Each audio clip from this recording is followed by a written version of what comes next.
closed like this is that when the foot gets down, there's a Newton's third law is for every force there's an equal and opposite reaction.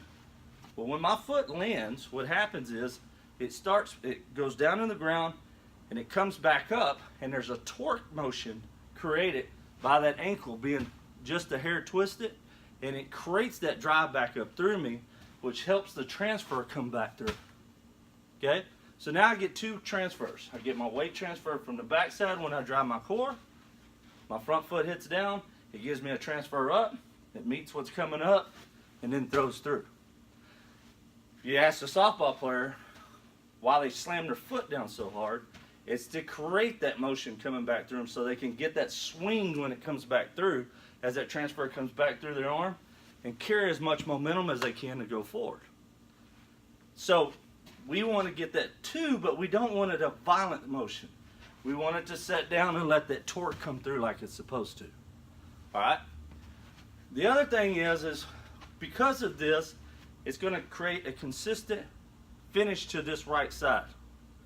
With a finish to the right side, what it's going to do, and when I say finish to the right side, I don't mean way over here. I mean we're going to finish to this side of the front foot.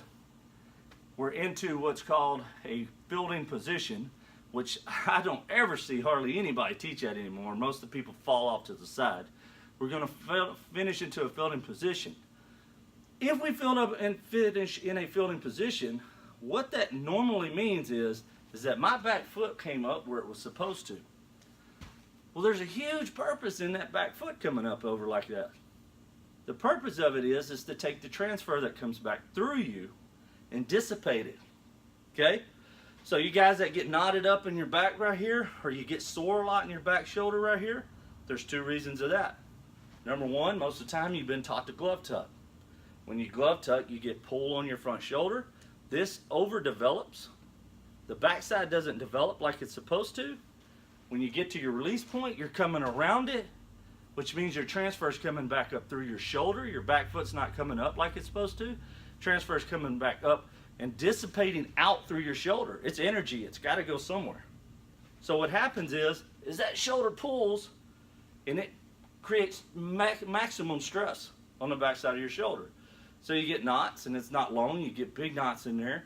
You end up going back and forth to the doctor, and you can't figure out why, and they're telling you that your mechanics are improper, but they're not going out to the field with you and fixing you. They don't necessarily know how most of the time, but they're telling you it's knotted up because it's underdeveloped compared to the front side. The front side's overdeveloped. Okay? What we want to focus on is that foot coming up and over, and we're not trying to force the foot over. We're trying to force our core over, and the foot will follow like it's supposed to. And then what happens is that weight dissipates out through that leg as it comes up and over. So you don't get that violent motion into the backside of your shoulder anymore. Okay, so we get that proper. We want to stay on line. If we're offline, what happens is we got to come back around. Okay? If we're coming back around, a lot of times we're cutting the ball. And so when we cut the ball, we can either throw to one side of the plate, right side or left side. We can never be consistent in the zone, so we don't want to be offline too much. There are a lot of guys that throw offline. They end up over here, so they can bring the ball back to their spot. It's hard to throw on top or three-quarter arm slot, which is what we want to be. It's hard to throw up there in that three-quarter arm slot and be consistent in the zone. You end up dropping down here because your hands got to come back to the zone. That's why in our drills, we like to put a rope down. We like to stay on line with that rope so that we know where we're at and we land over the top of the rope where it cuts us in half every single time. All right, so the toes, number one. The glove, we don't want to tuck the glove. It pulls the front shoulder, which drags the back shoulder, okay? A lot of guys teach hip rotation, okay? Not big on hip rotation. Purpose in the hip, of not liking the hip, is that the hip extends so fast that your core doesn't work properly. Your obliques are a three-quarter motion. They're not a rotation. There's three-quarter. Your abdominals go up and down. Your obliques have a three-quarter motion with them. Okay? So in order, if my obliques are at a three-quarter motion, I need them to go into a three-quarter motion. I can't do that with hip rotation. So what happens is not only am I being taught to tuck the glove, but now I'm taught to drive the back hip, which really creates a lot of violent motion behind me where my arm gets stuck and I got to whip and come back through. Now let's think about this, okay? Most of the pitching coaches nowadays teach two things. Break with your thumbs down, which creates an inverted W or an M. We call it an inverted W in the baseball world. Most of you are taught to break with your thumbs down because they want arm action. They want a loose arm is what they call it. All right, so they're taught to break with the thumbs down, or they're taught to turn the ball back up in the back. So if you go back and you pull out your 1980s baseball cards, you'll see pictures. Every year, forever, baseball for been played. You'll see pictures of guys where they're like this. And then the coach go, man, he got to that right. That's where it's got to get. Got to get right here. Got to get. Man, it drives me insane.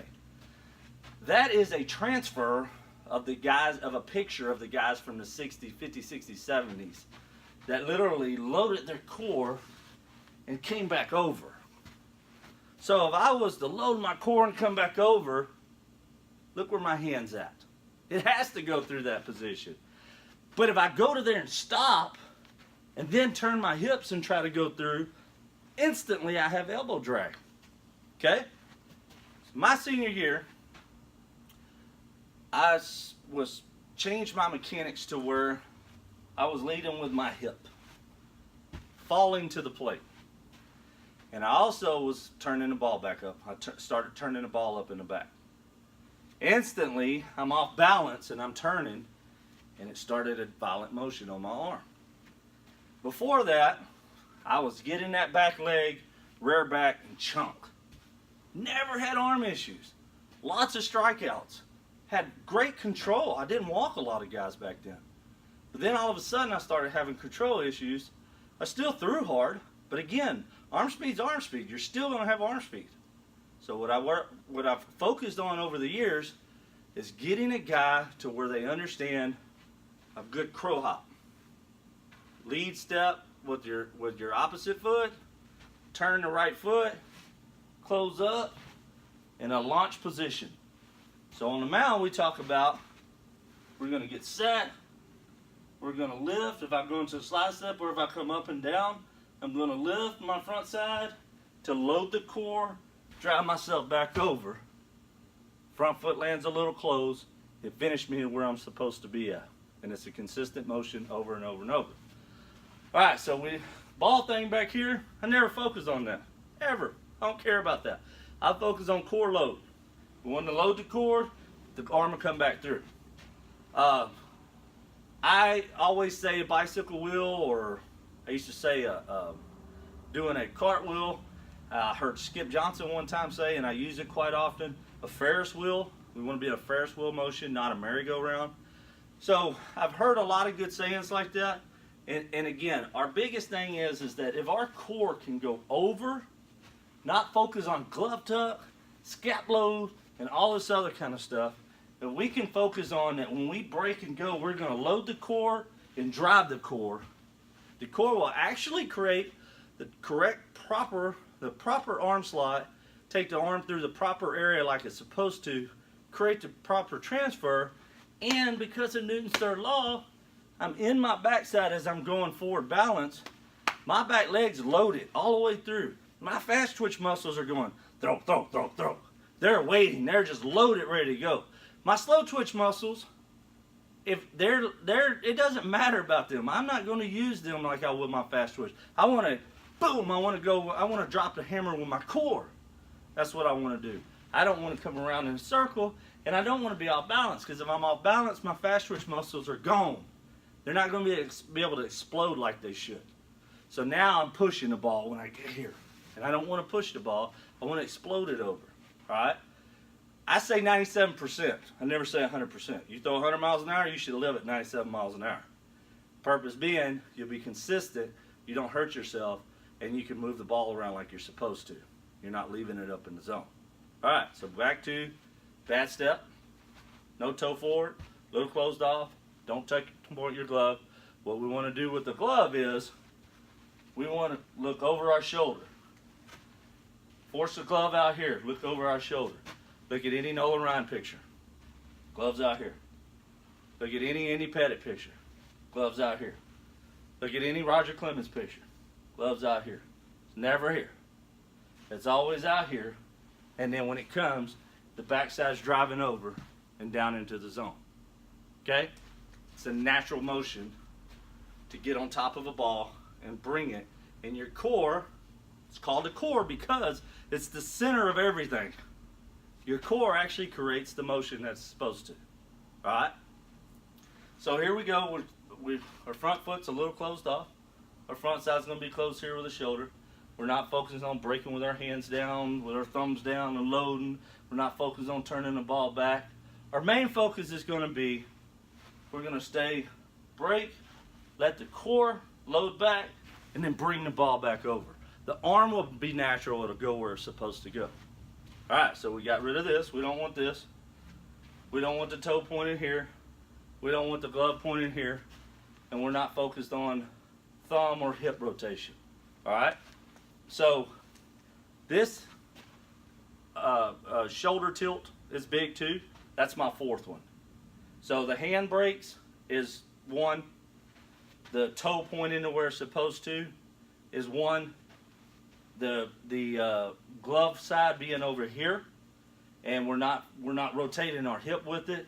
We're keeping it closed and using our core is one. And then the other one on this deal that really, and of course we got to stay online, that helps out too.